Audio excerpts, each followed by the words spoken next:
and welcome back to my channel. I am so excited about today's video. It's my first video of me sewing anything, so I'm really excited about it. And I wanted it to be super practical, so I really like the idea of the envelope system for budgeting. You have an envelope for gas, an envelope for groceries, for like anything you can think of, and like that's in your budget, and you would just try to only stick to the money that's in those envelopes for those specific things. So I really like that idea, but I didn't necessarily like the paper envelope idea. I was like, these envelopes are just gonna get like torn and ratty, and like they're just not gonna be fun to use after a while. And even, you know, I just am not into, I'm really like a texture person as far as like things that I wear and use, like they have to be natural or soft. I don't know. So I just didn't want to use anything. I really just didn't want to use anything disposable. I just felt like that was silly. So I wanted to make a purse that had the slots with like the little words on them so that I know this slot is for gas, this slot's for groceries, and whatever, so on and so forth. So I made this purse, and I really hope that it inspires you guys to make something for yourself, that when you feel like you need something in your wardrobe or in your life, like an accessory or something, sometimes you can just make it, and it's actually really, really easy. Or maybe it's not really easy, but it's okay if it's not perfect. So, and then it's really cool to say like, yeah, I made this, and it just is such an awesome feeling to make something for yourself. So here we go. Most of these pieces of wool are from a woman on Hornby Island who dyed them all by hand with natural dyes, and I could not see them go to waste.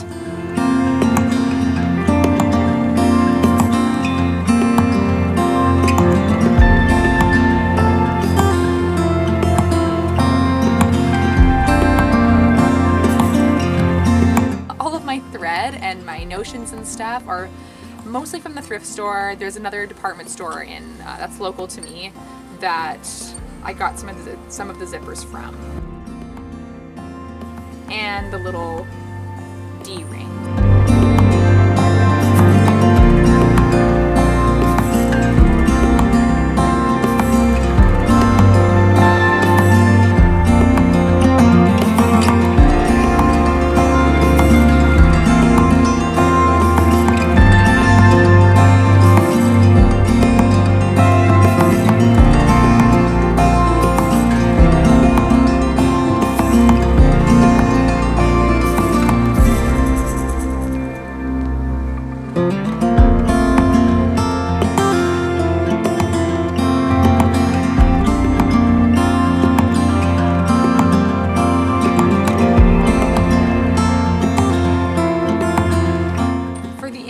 Lining, I just used old pillowcases. So this is some thrifted like Ralph Lauren pillowcase, and then just some vintage white one.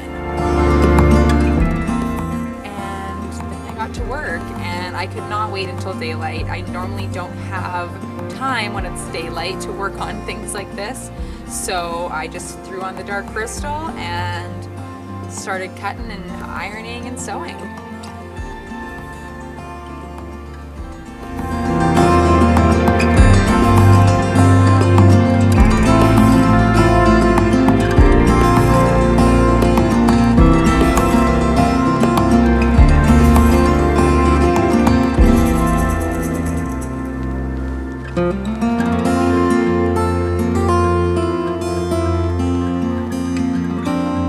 Actually looked up a tutorial on YouTube on how to make the card pockets and the cash pockets inside of the purse, and I'll link the video down below that I used. It was super helpful and straightforward. So yeah, I just made the markings in the fabric, and then I folded it like the video said, and ironed it flat.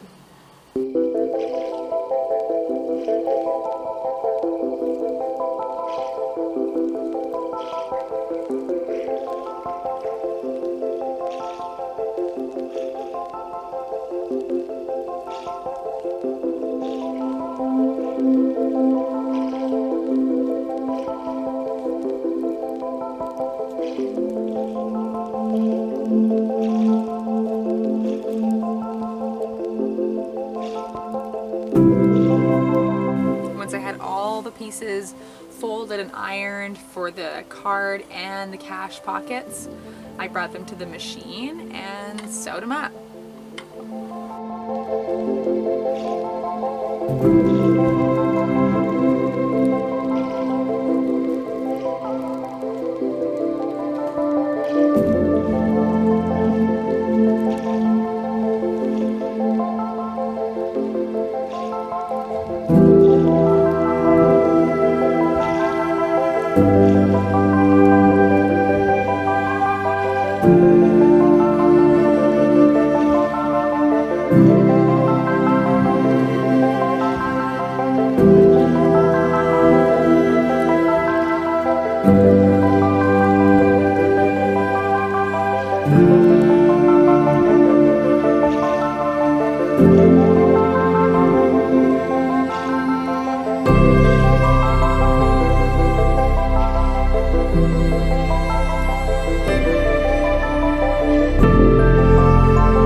The sewing machine for inside of the purse to start with, and then once I did the zipper, I just kind of wung it.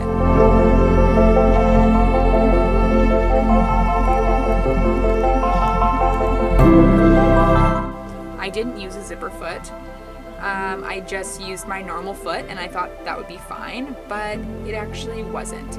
And not only was it, I mean, it did all right on one side, but then it just kind of got wavy, and I felt like I was just being lazy. And plus, I did it on the right side and then the wrong side. So, anyways, I just ended up snipping the thread and redoing it with hand sewing.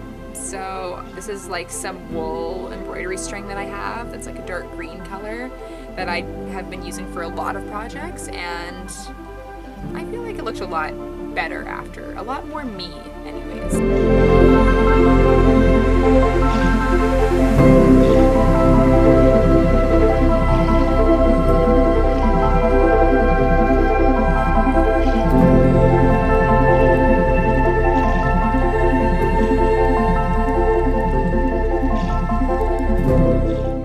And then for the little labels on the inside, I just put some wool felt in an embroidery hoop and needle felted the words on there, like so.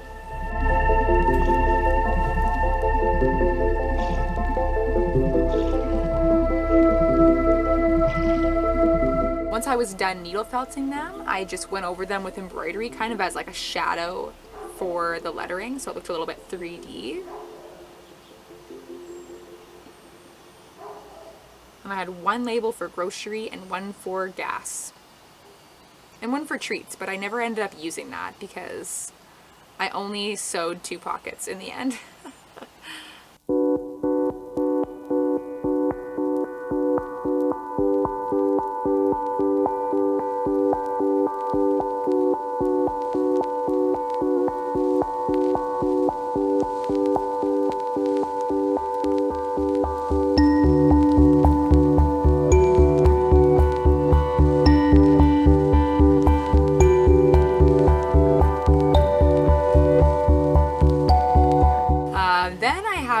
These card slots where on one side it fits a card perfectly, and then on the other side not so much. It fit really snug, but I wanted it to be freely going in, so I just ripped out the seam with a seam ripper, and after that it was just fine. Nothing's gonna fall out of there.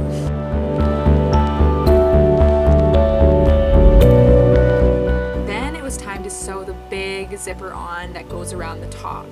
So I just hand stitched again around the edge between the zipper and the 2 pieces of material, for one for the inside, one for the outside. And when I turned it right side out, it was so satisfying.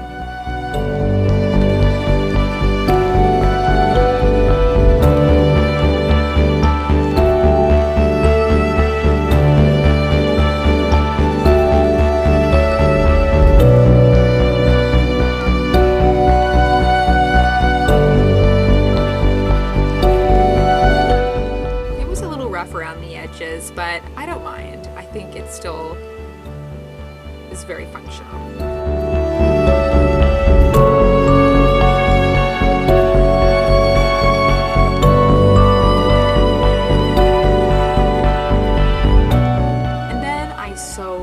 Side of the zipper, which I left open on one end quite a bit so that I could pull it through.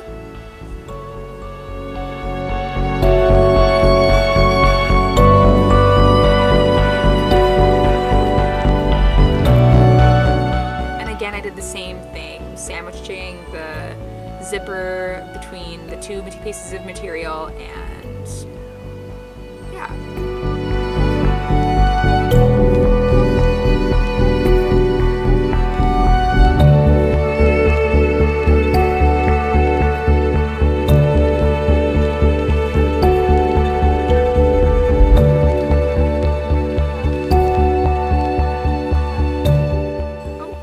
I found out that this zipper actually opens on the end, which I didn't really want, but in the end it didn't matter because it was covered.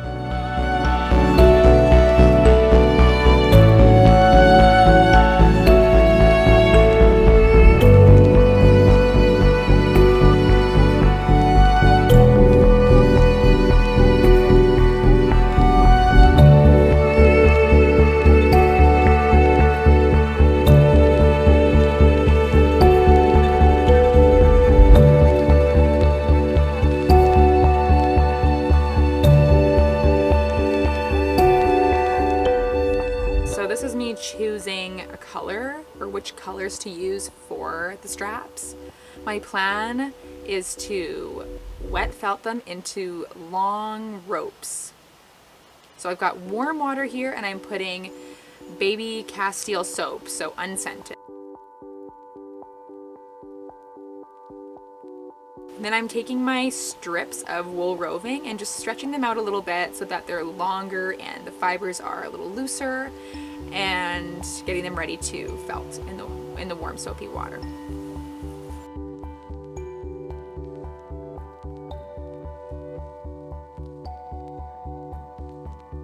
Then I submerge them in soapy water and just roll them kind of like you would if you're making a snake with Play-Doh. It was also so fun that Gloria decided to join me. She had her own bowl of soapy water and her own pieces of wool, and she just made a mess and had fun with it, and by the end of it she actually had a little snake, which was pretty cool.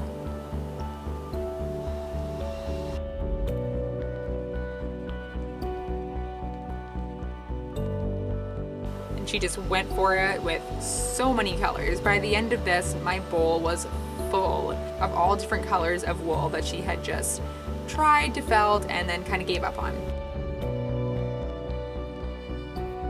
So this is my pile of rope that I made out of wool felt. And the process is kind of rough on your hands, so I would recommend wearing gloves. Then I went over to the kitchen sink and turned the water on as cold as I could get it and rinsed the rope in the cold water at first. And then after rinsing it in cold, I turned the water as hot as my hands could handle and rinsed it in that. So going from cold to hot just shocks the fibers and makes them felt together even stronger.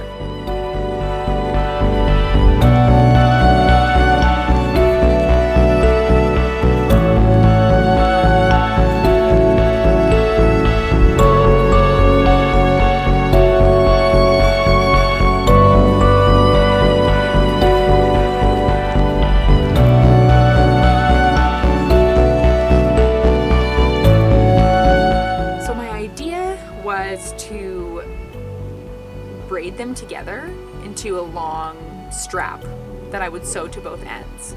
So I just tied the 3 strands together, hooked them on something, and started braiding.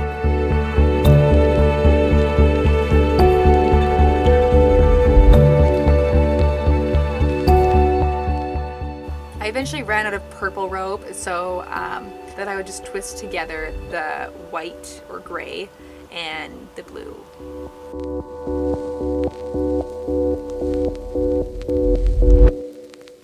Then then I gathered my sewing supplies and made a bit of a plan.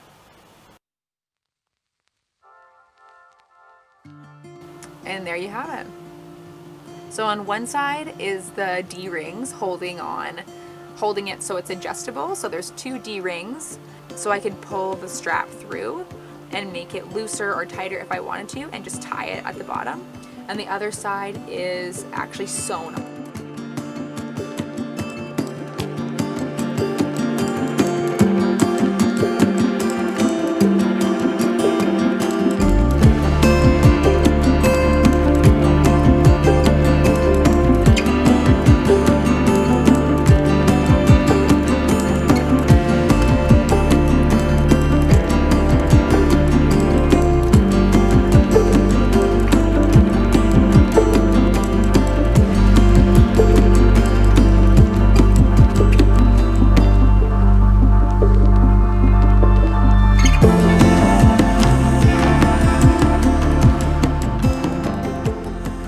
And it fits my phone, it fits cash and cards and change, and it could fit my keys if I didn't have so much on my keys as far as keychains go.